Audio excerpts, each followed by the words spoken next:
तो दोस्तों, जैसा कि हम संख्या पद्धति पढ़ रहे हैं और उस संख्या पद्धति में अपन लोग शुरुआत किए थे प्राकृतिक संख्या से। प्राकृतिक संख्या पढ़े थे, पूर्ण संख्या पढ़े थे, पूर्णांक पढ़े थे और उसमें परिमेय संख्या और अपरिमेय संख्या देखे थे।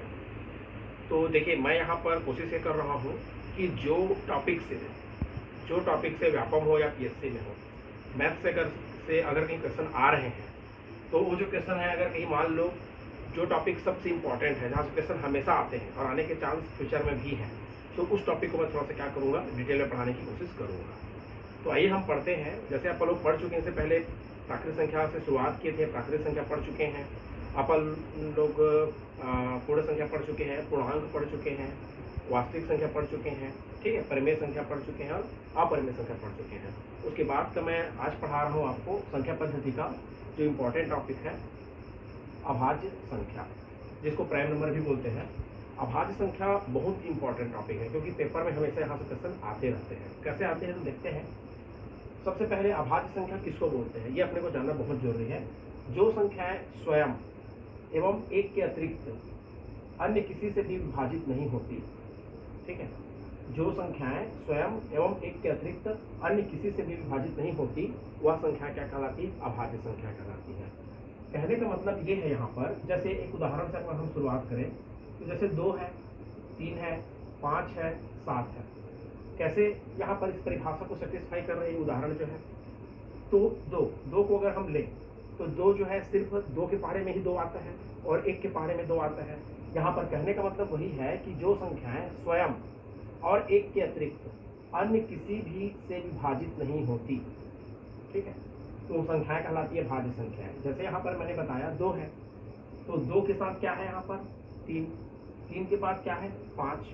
आप उदाहरण ले सकते हैं, जैसे 3 है तो 3 जो है 1 के पहाड़े में 3 आएगा, 2 के पहाड़े में 3 आता है क्या, नहीं आता। 3 के पहाड़े में 3 आता है, उसके बाद फिर और किसी के पहाड़े में 3 नहीं आता। वैसे आप 5 ले सकते हैं, तो 5 जो है ना तो 2 के पहाड़े में आता, ना ठीक, ना तो 3 के पहाड़े में आता, सिर्फ और सिर्फ 1 के पहाड़े में आता है और 5 के पहाड़े में आता है। वैसे ही यहाँ पर जैसे 9 है, 7 है, तो 7 भी क्या है, अभाज्य संख्या है। 1 के पहाड़े में आता है 7 और स्वयं 7 के पहाड़े में 7 आता है।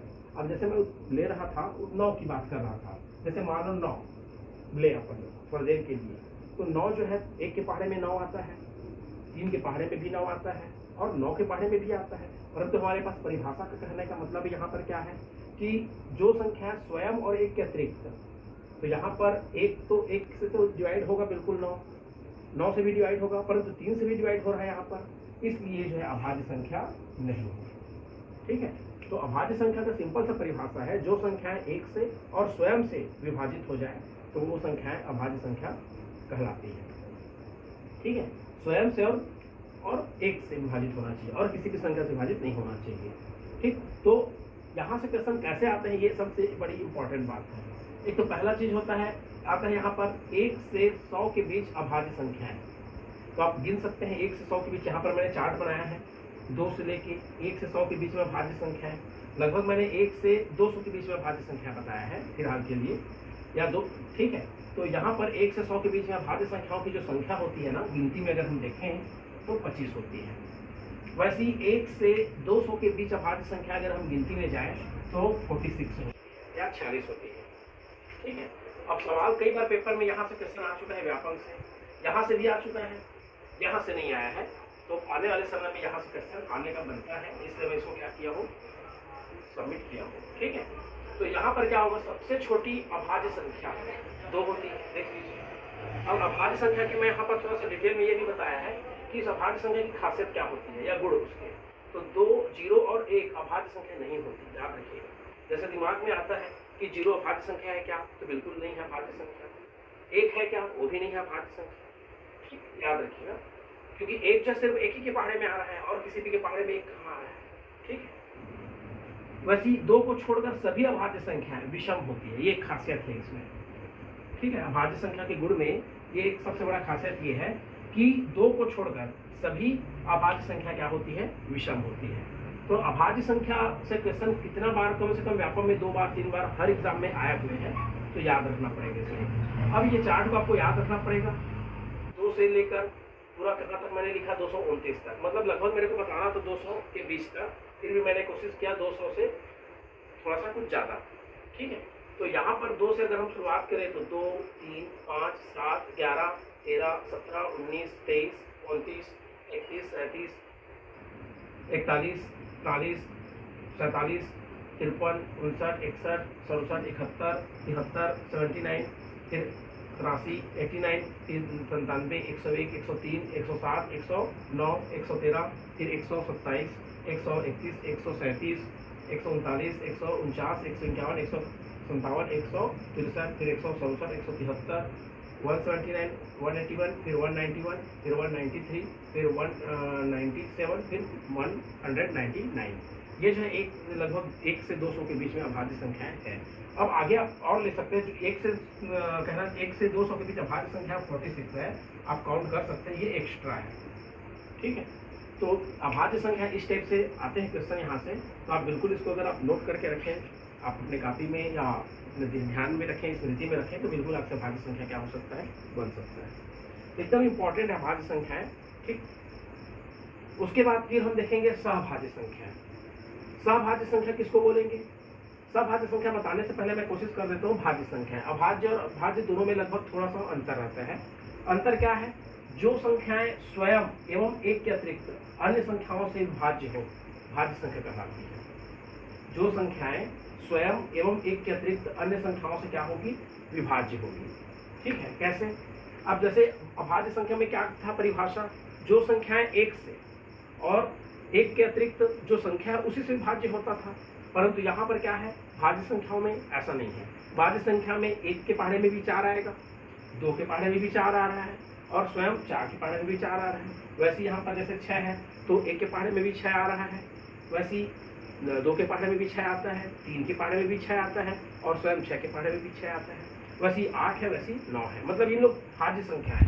यहाँ पर परिभाषा भी स्पष्ट कर रहा है, जो संख्याएं स्वयं एवं एक के अतिरिक्त अन्य संख्याओं से विभाज्य हो, एक के अतिरिक्त स्वयं और एक के अतिरिक्त, तो एक के अतिरिक्त जैसे यहाँ पर 2 से विभाज्य हो रहा था, यहाँ पर भी 2 और 3 से विभाज्य हो रहा था, यहाँ पर भी 1, 2, 4 और स्वयं 8 के पहाड़े भी मतलब 8 आएगा। तो ये संख्या क्या कहलाएगी, भाज्य संख्या। तो भाज्य संख्या भी बहुत सारी है। ठीक, ये भाज्य संख्या है। तो दोनों में थोड़ा सा अंतर यही रहता है। तो दोनों को मैं सोचता हूँ कि समझ में आपको आया होगा। ठीक, और हम देखते हैं सहभाज्य संख्या। सहभाज्य संख्या भी बहुत इंपॉर्टेंट है।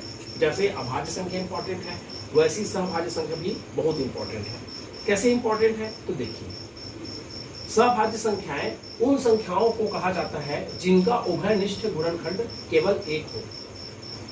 ठीक, यहाँ पर सहभाज्य संख्या की परिभाषा क्या है? सहभाज्य संख्याएं उन संख्याओं को कहा जाएगा जिनका जो उभयनिष्ठ गुणनखंड है केवल 1 होना चाहिए। जैसे देखिए एग्जाम्पल से, जैसे मैं यहाँ पर 14 और यहाँ पर किसको लिया, मैं 15 को। ठीक है, देखते हैं हम चेक करके किसमें गुणनखंड जो है 1 है कि नहीं। तो हो सकता है कैसे, तो 14 के भाजक कौन कौन से हैं? तो 14 के भाजक हैं 1, 2, 7, 14। भाजक का मतलब यहाँ पर स्पष्ट ये है कि 14 जो है कौन कौन सी संख्या से भाग जाएगी। तो 1 के पहाड़े से भी 14 भाग चले जाता है, 2 के पहाड़े से भी 14 भाग चले जाता है, 7 के पहाड़े से भी 14 भाग चले जाता है, और स्वयं 14 के पहाड़े से भी 14 भाग चले जाता है। तो ये 14 के भाजक कौन कौन है? 1, 2, 7 और 14। वैसे 15 के भाजक आप निकाल सकते हैं। तो 15 के भाजक क्या हो सकते हैं? तो 15 के भाजक हो सकते हैं 1, 3, 5 और 15। ठीक है, तो मतलब ये कि 1 के पहाड़े में भी 15 आता है, 3 के पहाड़े में भी 15 आता है, और स्वयं 5 के पहाड़े में 15 आता है, और स्वयं 15 के पहाड़े में भी 15 आता है। तो कहने का मतलब ये कि 14 और 15 का मैं सहभाज्य संख्या अगर हमें इसको स्पष्ट करना है तो हम क्या किया, हमने क्या किया, इसको भाजक इसके निकाले या गुणनखंड निकाले कर सकते हैं। तो यहाँ पर 1, 2, 7, 14 के भाजक थे, और यहाँ पर 15 के भाजक कौन है? 1, 3, 5 और 15। तो इन दोनों में उभयनिष्ठ, उभयनिष्ठ का मतलब होता है कॉमन। तो दोनों में कॉमन क्या था? 1। और हमारा परिभाषा भी यही कहता है कि सहभाज्य संख्या उन संख्याओं को बोलेंगे जिनका जो उभयनिष्ठ गुणनखंड है वो केवल क्या होना चाहिए? 1 होना चाहिए। ठीक है, तो ये 14 और 15 के जो है क्या है? सहभाज्य संख्याएं हैं।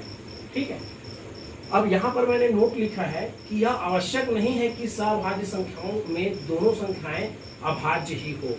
मतलब ऐसा जरूरी नहीं है, दोनों संख्याएं भाज्य भी हो सकती है, अभाज्य भी हो सकती है। ठीक है, तो मैं यहाँ पर सिर्फ और सिर्फ एक ही एग्जांपल लिया हूँ सहभाज्य संख्या की, आप कमेंट करके एक दो एग्जांपल और मेरे को क्या करेंगे, शेयर करेंगे।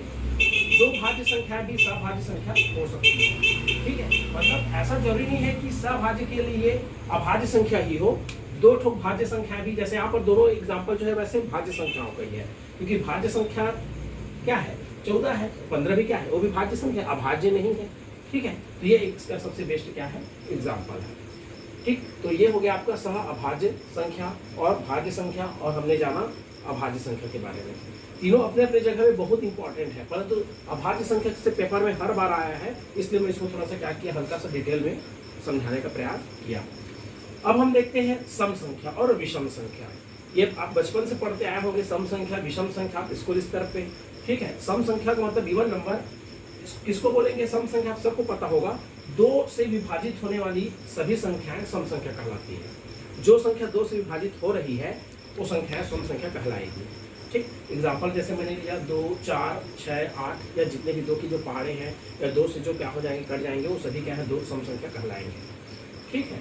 विषम संख्या, विषम संख्या मतलब ऑड नंबर। विषम संख्या किसको कहेंगे, जो संख्याएं 2 से विभाजित नहीं हो पाती, ठीक है। 2 से आप भाग देके देखेंगे, अगर शेषफल बच जाएगा मतलब 2 से कंप्लीट भाग नहीं जाएगी, तो इसका मतलब क्या हो जाएगा, वो विषम संख्या कहलाएगी या ऑड नंबर कहलाएगी। इसका उदाहरण हमने लिया 1, 3, 5, 7 और बहुत सारे इत्यादि, ठीक है। तो विषम संख्या और सम संख्या का मतलब दोनों में खास बात क्या है, इसको मैं इसलिए आपको समझाने का प्रयास किया, क्योंकि जब इसको हम जब नेक्स्ट टाइम में जब क्वेश्चन पढ़ेंगे तो सम संख्या और विषम संख्या का आते हैं पेपर में, कैसे आते हैं उसको मैं बताऊंगा। पहले सम संख्या और विषम संख्या में दोनों में कॉमन बात क्या है, तो दोनों में कॉमन बातें यही है कि सम संख्या और विषम संख्या में सब, इसमें भी देखिए 2 का अंतर होता है, और विषम संख्या में भी 2 का अंतर है। कैसे, 2 में 2 जोड़ेंगे तो 4 होगा, 4 में 2 जोड़ेंगे तो 6 होगा, 6 में 2 जोड़ेंगे तो 8 होगा, वैसे ही 8 में 2 जोड़ेंगे तो कहीं जाके 10 होगा, 10 में 2 जोड़ेंगे तो कहीं जाके क्या होगा, वो 12 होगा। तो सम, वैसे ही विषम संख्या भी खासियत वही है, 1 में 2 जोड़ेंगे तभी 3 होगा, 3 में भी 2 जोड़ेंगे तभी 5 होगा, 5 में 2 जोड़ेंगे तभी 7 होगा, या 7 में 2 जोड़ेंगे तो 9 होगा, या 9 में 2 जोड़ेंगे तो 11 होगा। मतलब सम संख्या और विषम संख्या में दोनों में एक ही कॉमन बात होता है कि इन दोनों में दो का ही अंतर होता है। ये आपको क्या करना है, जानकारी रखना पड़ेगा, ठीक है। तो ये भी अपनी जगह में क्या है, महत्व है, बिल्कुल आप ध्यान में रखेंगे। और आई होप, मेरे को लगता है कि आप सभी को क्या हुआ होगा, समझ में भरपूर अच्छे से आया होगा, ठीक। Thank you.